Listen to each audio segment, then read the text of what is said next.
साथियों, हमारे पैरामिलिट्री के बहादुर लड़ाकू जवानों की वीरता, बीएसएफ के, भाई सीआरपी के, असम राइफल के, सीएसएफ के, आईटीबीपी के, इन जवानों की वीरता को भारतीय सेनाओं से तुलना करना क्या ठीक है?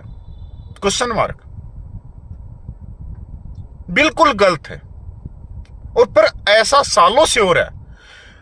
जब वे पैरामिलिट्री के जवान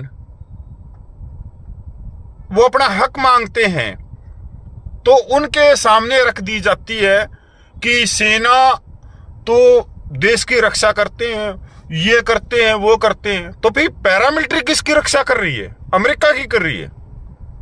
चाहे आपदा हो, चाहे इलेक्शन हो, चाहे दंगे हो, चाहे ऑपरेशन सिंदूर हो, वो भी तो बहादुरी से दुश्मन का जवाब दे रहे हैं।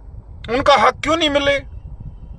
अब ऑपरेशन सिंदूर होया तो भारतीय सेना के एक लेफ्टिनेंट जनरल ने बीएसएफ के जवानों को प्रसन्नता पत्र दिए, क्योंकि उन्होंने ऑपरेशन सिंदूर में अपनी भूमिका निभाई थी।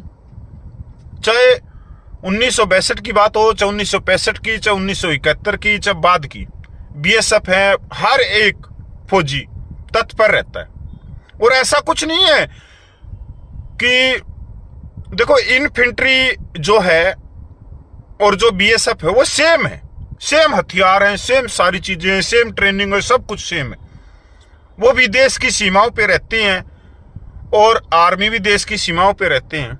वो चाहे शांति काल हो, चाहे युद्ध काल हो, चाहे कुछ भी हो, बीएसएफ तो तब भी रहती है। पर आज आप देखोगे कि पैरामिलिट्री के जवानों को अपनी मांगों के लिए सुप्रीम कोर्ट का दरवाजा खटखटाना पड़ रहा है और वहां पे सरकार अपना पल्ला झाड़ देती है कि नहीं, सेनाओं की बात अलग है, आपकी अलग है। ये बिल्कुल गलत है। ये एक भेदभाव है दो भाइयों के बीच में।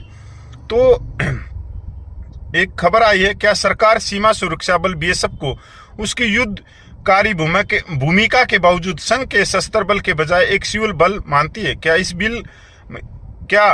इस बल के कार्मिकों के लिए पुरानी पेंशन बहाल की जाएगी? क्या उच्चतम न्यायालय ने 23 मई 2025 के अपने निर्णय में सीएपीएफ को संगठित समूह ए सेवा ओजीएस का दर्जा देने के पक्ष में फैसला सुनाया था?